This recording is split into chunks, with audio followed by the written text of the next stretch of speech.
Hello, good evening. So my name is Nur Sabrina, and thank you so much for joining me for the interview session today. So first of all, can you introduce your name and where are you from? I'm Carlos Angelino and I'm from the Philippines. Okay, so let's just move on to the questions. So for the first questions, when and how was English introduced to the country? Was it through colonization, trade, or was there any another reason? English was introduced to the Philippines during the Spanish-American War in 1898. Post-war, the U.S. influenced education and the government system. In 1901, the Philippines Commission introduced English as the medium of instruction, promoting American values and culture. And English was introduced to the Philippines through colonization, with the United States promoting an American-style education system and English as the medium of instruction. This shift in language policy fundamentally established English in the Philippines. Okay, so next questions. The second question is, how did people in your country initially perceive English? Was it seen as the language of the elite, or did it become widely accepted? Uh, English was initially seen as curiosity in the Philippines, but after the U.S. took control in 1898, it became the primary medium of instruction government language. Despite initial resistance, English has become a crucial skill for economic advancement and global communication. English initially associated with elite and educated in the Philippines and has evolved into a practical tool for communication, business, and media. As the education expand and the English was incorporated into the public school system, became more widely accepted and accessible. Okay, I see. So for the third questions, how has the role of English in education evolved in your country over the past few years? The English evolved education system has shifted from a language of elite to a language for everyone. The government has implemented a bilingual policy, but there's a stronger push for English proficiency due to globalization and job opportunities. Curriculum updates focus on practical language skills and teacher training has improved. Pandemic has highlighted the importance of balancing English with local language and culture. Okay, so the first questions, what challenge or opportunities do you see regarding English proficiency among the youth in your country today? The challenge in the Philippines youth face is English proficiency, including access and inequality, overemphasis on test scores, and concern about cultural identity. Opportunities include global connectivity, access to resources, and cultural exchange. English proficiency opens door to global job markets, enhance career prospect, and allow Filipino to share their culture with the world. Despite this challenges, the potential for growth and connection through English is significant for the youth. Okay, so how has the increasing use of English impacted your personal life or career? The increasing use of English has significantly impact in my personal life and my career, offering better job or opportunities, fostering connection, providing access to information, enabling enjoyment or global media, and boosting my confidence. Its widespread use has opened doors and create connection, making it a valuable skill in today's world. Okay, next question. Do you feel more pressure to learn English, to learn or use English in your daily life? If so, in what situations? Now, No, really. Okay, I see. Okay, so move on to the next one. Do people in your country mix your local vocabulary with English, like in Malaysia, where they say things like "Can you top out this?" which means to take away food. Can you give similar examples from your country? Yeah, we called it like Taglish. It means Tagalog and English mixed together. Oh, In okay. example, we say things like, "Can you tap on this?" It means, "Can you throw it away?" Something like that. Okay, I get it. Okay. Next, what are some English borrowing words that you use regularly? I usually using a loan word in my everyday life like computer, internet, business, basketball, school, taxi, restaurant, supermarket, cell phone, mobile, and fashion. Okay. So, is there any English words that are commonly used in your country but may not be familiar to the others? How do these words reflect local culture or daily life?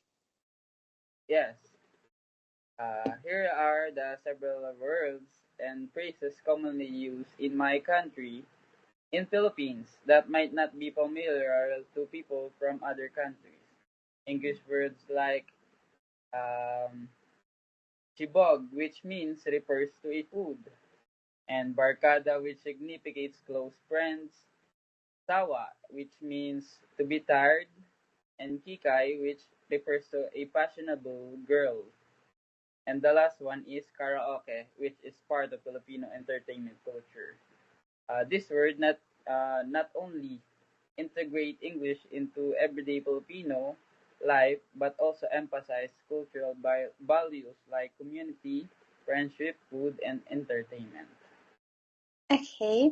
So, for the last questions, are there any words in your language that don't have a direct translation in English? Can you give an example and explain how is it used? Yes, there's English a Tagalog word doesn't have a that don't have a translation in English like word that bayanihan and kilik are used to describe commonly communal unity. The bayanihan are described used in communal unity, acceleration, perseverance, destiny, and unity. Um, Bayanihan symbolizes the spirit of community and cooperation, while kilig refers to a joy of love, like uh, something like if you're in love, if someone say something good about you, it makes you kilig. That means. And laban embodies perseverance and resilience, while tadhana significance destiny and the interconnectedness of life events. And the word sama-sama emphasize unity and community, emphasizing importance of sharing experience. And these words enrich in the Filipino language and culture, capturing deeply meaningful feelings and concept in daily life.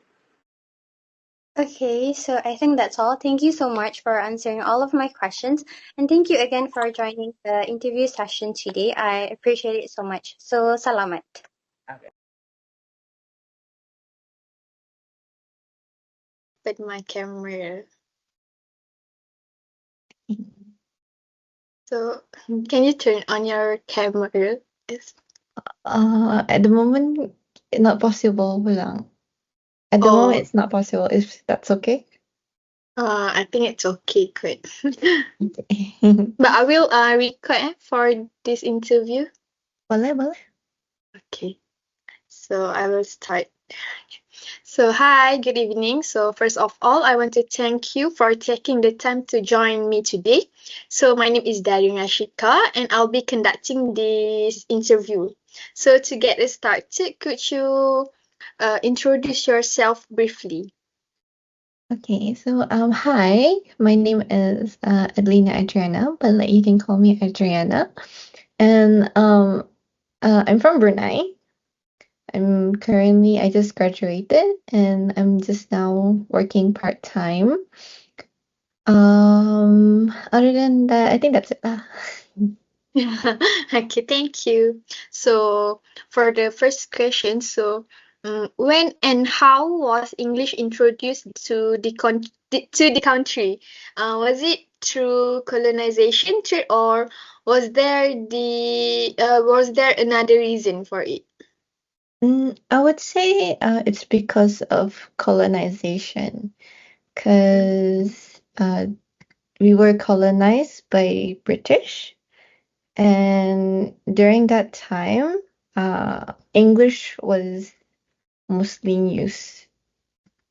And after the colonization, eventually, we started using Bahasa Melayu, but then also there's some education regarding English language also, but in the past it was not as much.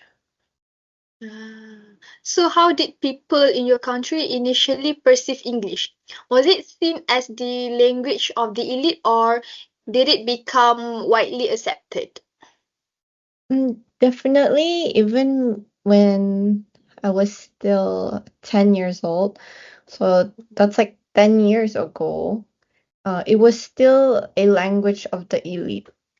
Most, uh, can I say this word, boomers? So the elder, Yes, yes, sure. the elderlies, if you Uh-uh. understand what I mean, they Yeah, still, yeah. up until now, there's like this superstition where English is like, oh, it's for the people that are very, very smart, and Mm. they consider if you are really profound in speaking and very skilled in English, they consider you very smart just because you can speak English.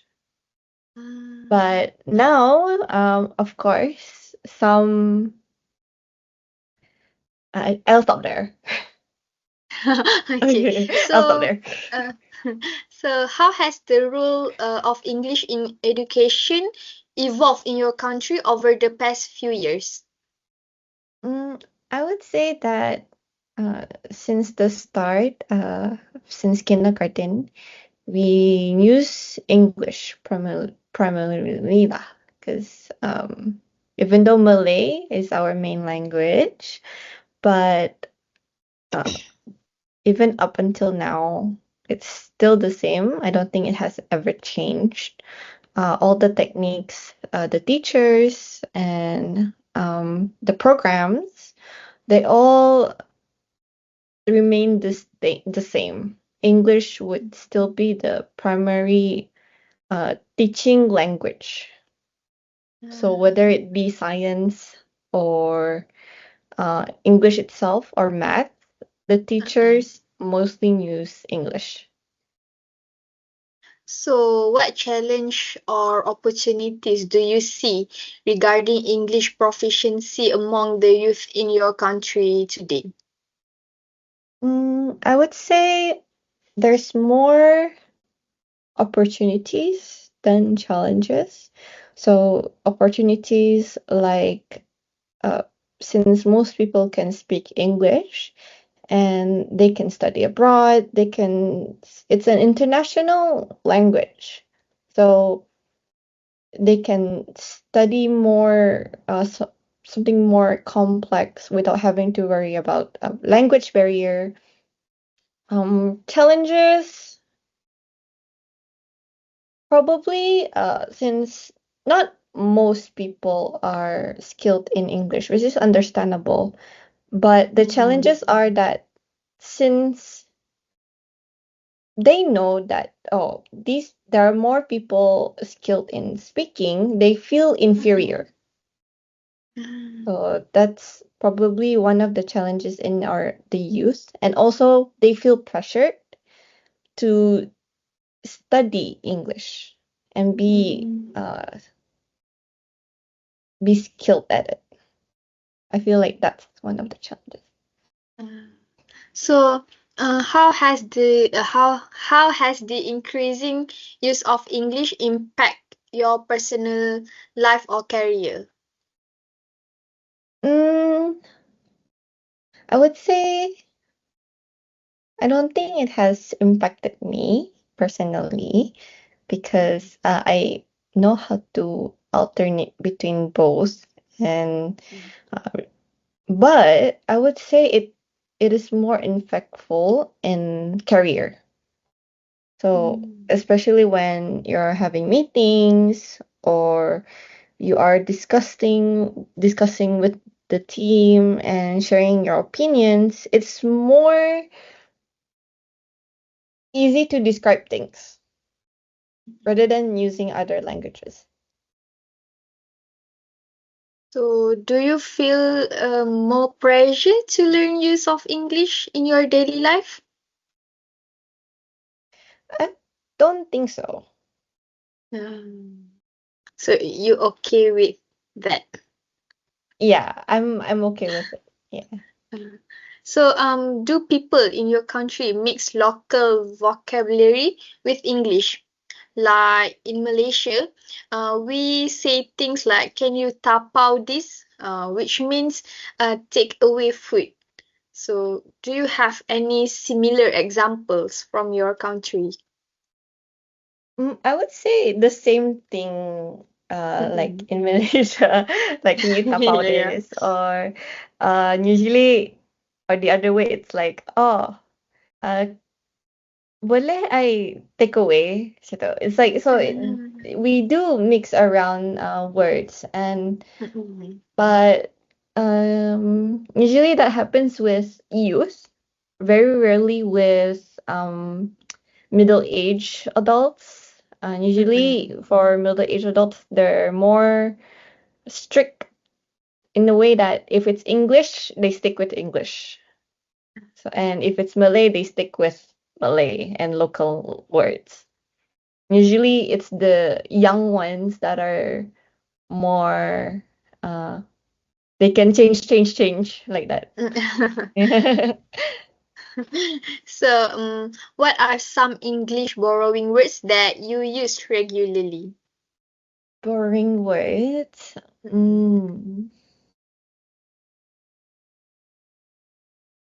I feel like one of the words macam very, if that is considered. Sorry, what is it again? Is there like some examples? Like, Example, yeah. borrowing words. Um, I cannot think for now. At the moment, I can't really think. Yeah, I get it. I think we can skip that part. Okay. It's okay.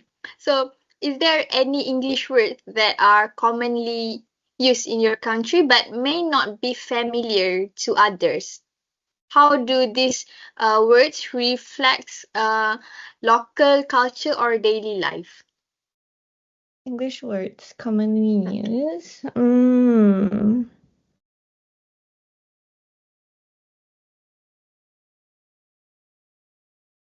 I don't think there's any English word that's not familiar, I would say. Sebab You can. I can continue. No, you sebab. Sebab sebab because typically if it's in Brunei, English words are more used for like daily basic communication. Yeah, so it would not like describe, I would per se, a local culture, because usually for local culture we just use the word itself, if that makes sense. So, are there any words in your language that doesn't have a direct translation in English? Yes, definitely. There is. So can you give me an example and explain how it is used? So, the ones that I can think of right now is in local words, it's bagas. So Bagas. it's Oh. yeah, bagas. So it's spelled Bagas. Now, bagas can have many different meaning, but usually people use it like, oh, when I'm after doing something. So let's say I just work out, then I can say like, oh, bagas working out. Or but it could also mean leftovers. So like let's say after you eat and people can comment like, oh, ada bagas makanan. Uh, something like that. That's interesting. I didn't know this. Bagas. But then like bagas it's like a derivation from bagasi, I think. But that's in Indonesia, which means bag, if I'm not mistaken. Oh yeah. And then we also use local words like selahau. So Selahau. yeah, selahau. So selahau basically it means broken bones, but also can mean you almost broke your something. But usually it's bones. And then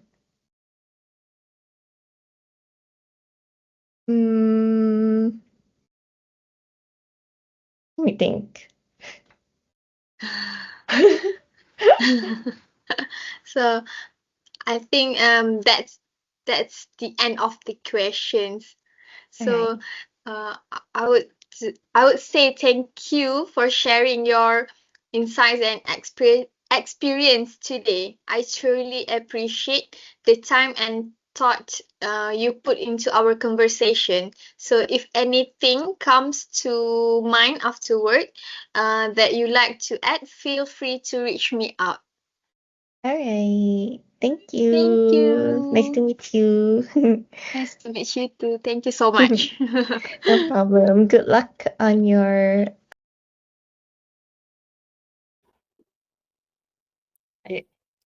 So let's start with our first question, which is when and how was English introduced to the country?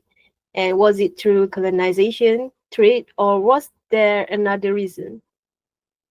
English was introduced to Singapore in 1819 through colonization when Sir Stamford Raffles established it as a British trading post. English became the main language of administration, law, and education under the British rule. I see. Okay, so let's move on to the next question. So the second question is, how did people in your country initially perceive English? Was it seen as the language of the elite, or did it become widely accepted?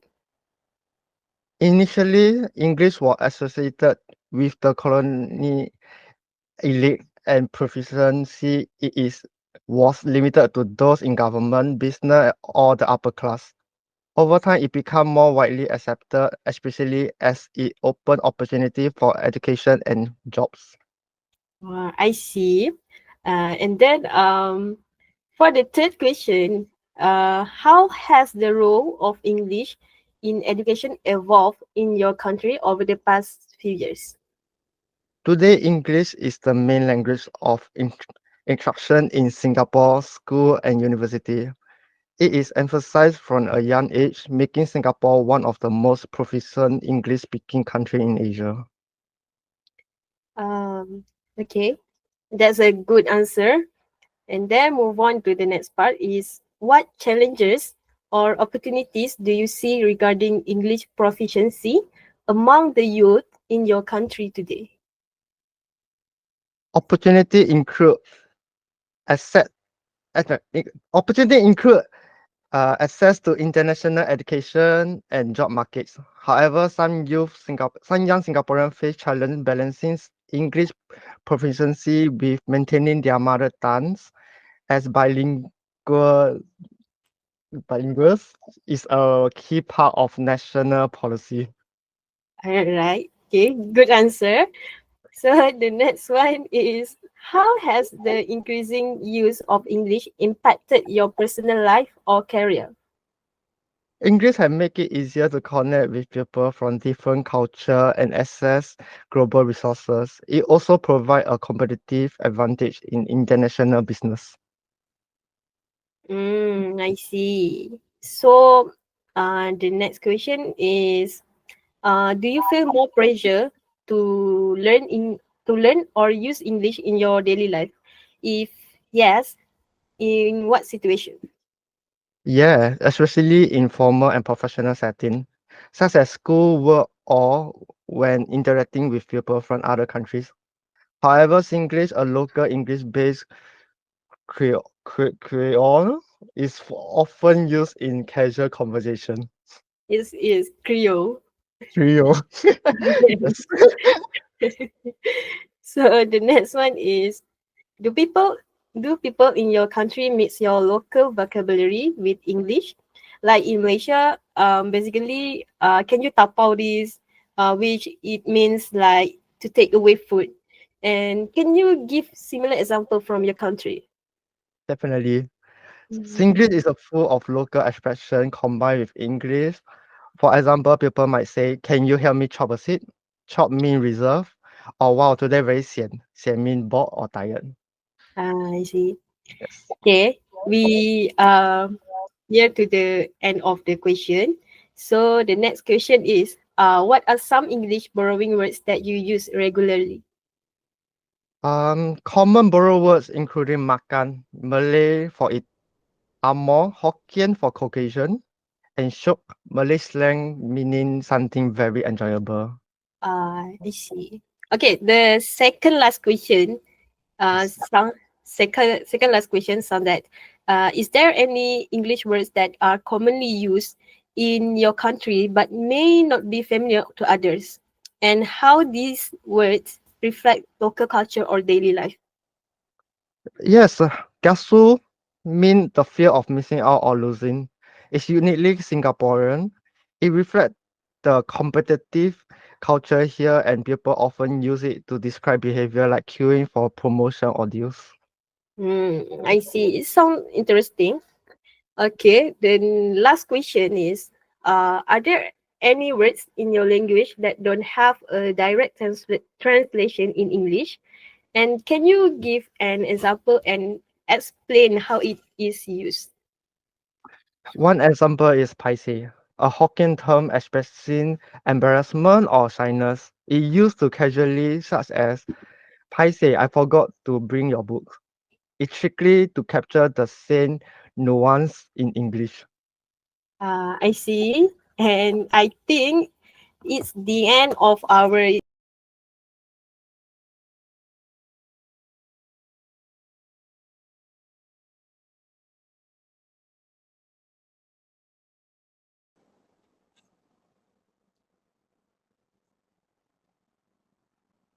Hi,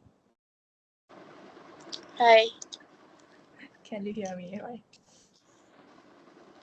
can you hear me? Yes. Okay. Okay. Okay. Are you ready? Yes, I'm ready. Okay. Okay. So, good morning. My name is Nur Shamimi, and thank you for joining me today. I'm excited to discuss the role of English in your country. But before we start, may you introduce your name and where you're from? Okay. My name is the camera I called right. I don't know why. Sorry. Um, my name is Salutsa Senglai, and you can call me Hukan. I'm from Thailand. Okay. Nice to meet you. Okay. So now begin with the first question. Okay, so when and how was English introduced to the country? Was it through colonization, trade, or was there another reason? Certainly, I'm not sure the fact, but I already researched some on Google, and it said Thailand starting using it around 100 years ago on 19th century, and it from trade and diplomacy, something like that. And we started learn English from Christian missionary and their attribute English school on that time. Yes, that's all I know. Okay. So, how did people in your country initially perceive English? Was it seen as the language, or did it be? Sorry. Okay, so I will repeat the question. I How can did hear people? maybe internet error. Oh, Can you okay. repeat it again? Okay, I will repeat again. How did people in your country initially perceive English? Was it seen as the language of the elite, or did it become widely accepted? I think it's widely accepted, but in the first time, I think it's elite language because like wealthy people or royal in the past always send their children to learning abroad, or they using for communicate with foreigners, something like that. Okay. So, how has the role of English in education evolved in your country over the past few years? I think in the past few years, English quite more developed widely because uh, I think it's about internet. Like everyone can enter in new information easily and contact with foreigner. And I think English is like helping to connect new information with author that not used in the same language with us. Yeah. Okay. So, what challenges or opportunities do you see regarding English proficiency among the youth in your country today? Mm, I think it can be both part like challenging and opportunity. It's challenge in the way that English is not our first language, and it's so hard sometimes when we will can understand it exactly, but it can be opportunity in the same time because we can connecting more internationally. Yes. Okay, so how has the increasing use of English impacted your personal life or career? I think um yeah, that's so increasing. Like many work nowadays require English skill to working, and like you must know some standard of English to communicate with other. So, do you feel more pressure to learn or use English in your daily life? If so, in what situations? If in daily life, I think I'm not that pressure because it don't. If I have some mistake, it don't have any problem, right? But in like a working term, I'm a bit nervous when using English because I always feeling like I will make some big mistake or miss when I'm talking in English. Yes. Do people in your country mix your local vocabulary with English, like in Malaysia, where they say things like "Can you tapau this?" Which means take away food. Can you give similar examples from your country? Yes, we have. This is so funny because I know this from expat who live in Thailand. They teach me when they communicate with Thai always using wording to ending the sentence. I don't know you may know is or not. Thai always using like ka or krap to ending sentence to make it more politely. And sometimes when we using English, we feeling like we need to adding some ka or crap ending the sentence to make it polite. And if we not adding, we will feel like we miss something on sentence, something like that. So what are some English borrowing words that you use regularly? Borrowing words. If I give one example, it like shopping, but we will using in a Thai accent like shopping. Yeah, go shopping. Is there any English words that are commonly used in your country but may not be familiar to others? How do these words reflect local culture or daily life? Yes, it have. I think this was quite express some Thai cultural because Thai always funny or not make it serious, but it a bit rude, a little bit like with using with friend is gwan teen. It mean in Thai gwan is mean like annoying, and teen is mean like foot, like your feet, something like that. And if translate it directly, it mean like annoy your feet.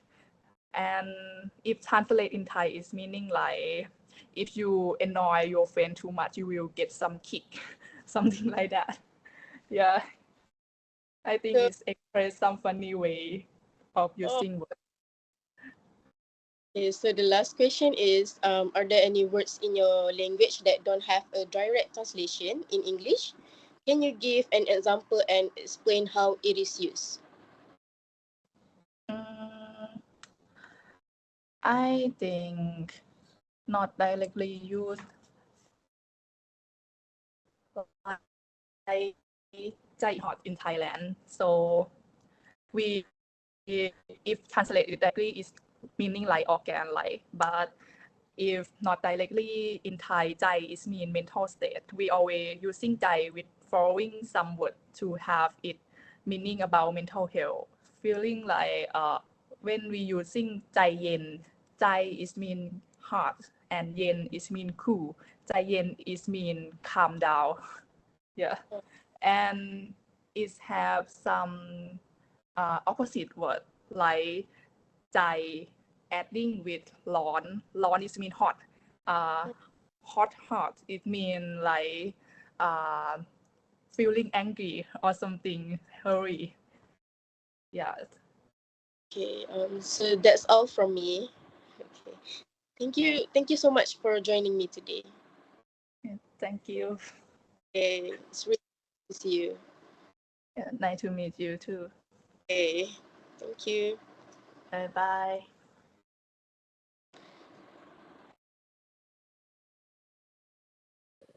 Okay. I'm outside. Okay.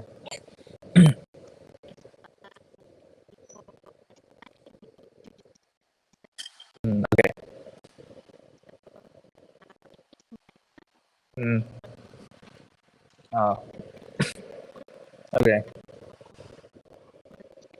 Okay. I'm Jay. 2002, and I'm from China. Yeah.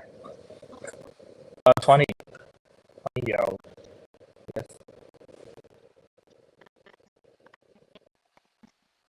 Okay.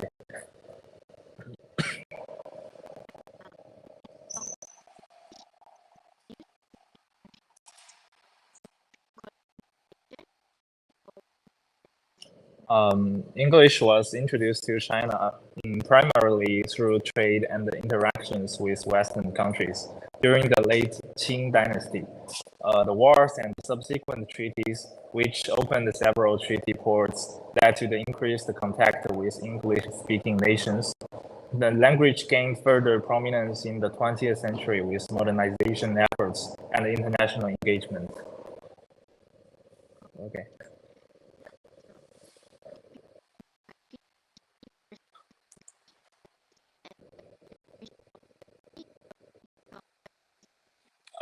Initially, English was considered a language for the elites, associated with foreign diplomats, businessmen, and missionaries.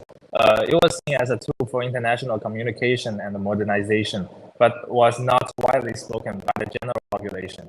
Over time, especially after China's economic reforms in the late 20th century, English became more accepted and important for education and career development. Yeah.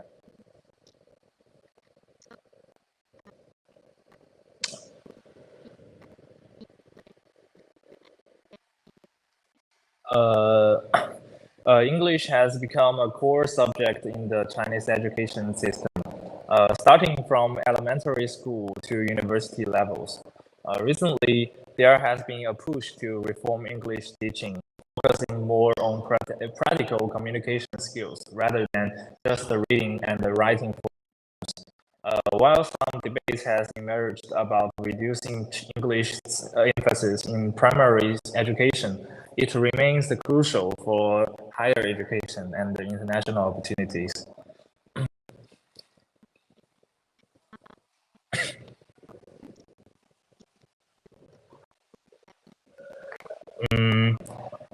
One chance. Can you speak the can you pardon? Just say the question again.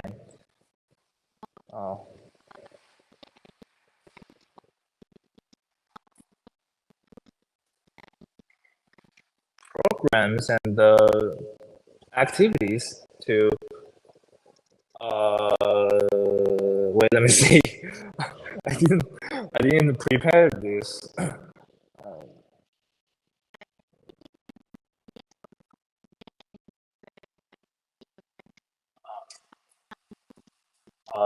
Yes, I think there's some activities like the English corner, which is it's like a meeting for English learners, and they gathered and communicate with each other. Just the Chinese is abandoned in that meeting, just like that, and just for develop the English level for of everyone. Yeah. Yes.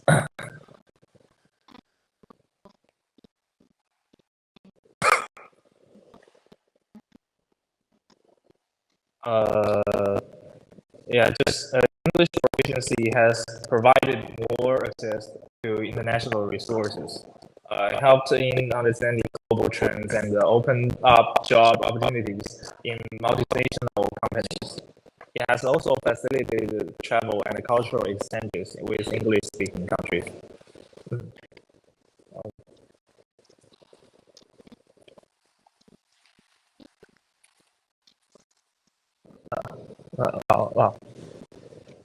One challenge is the uneven distribution of educational resources, leading to the disparities in English proficiency between urban and rural areas. However, the widespread use of online learning platforms has created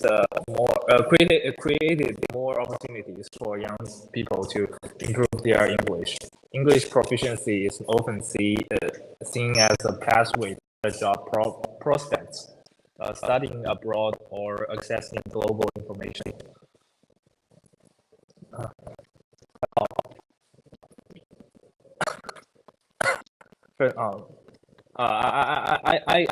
I've read this on the last questions.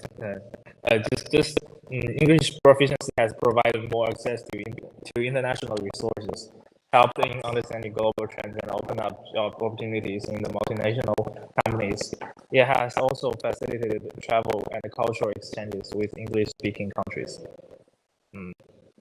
Yeah.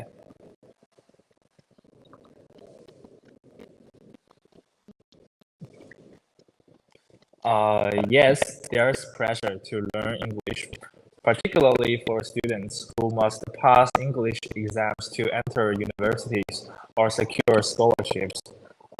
Professionals may also feel pressure to use English in fields such as technology finance, and academia, where much of the literature and the communication are in English.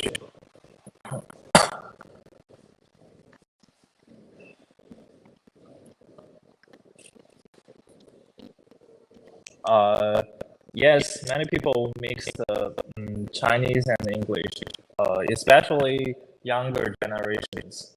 Phrases like 加油, fighting, just meaning keep it up or you can do it.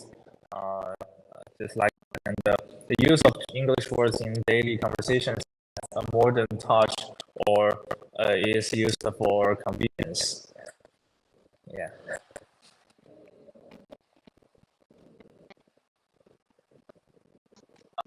Pronounced differently. English words pronounced differently. Maybe no. Yeah, maybe no.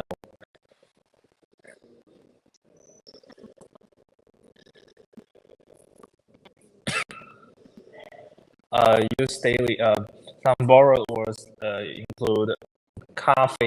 The Chinese word 咖啡, and this refers to the coffee, and 沙发 for sofa, and cool, just for cool. Yes, these words have been adapted phonetically and into Mandarin and are used regularly. Okay.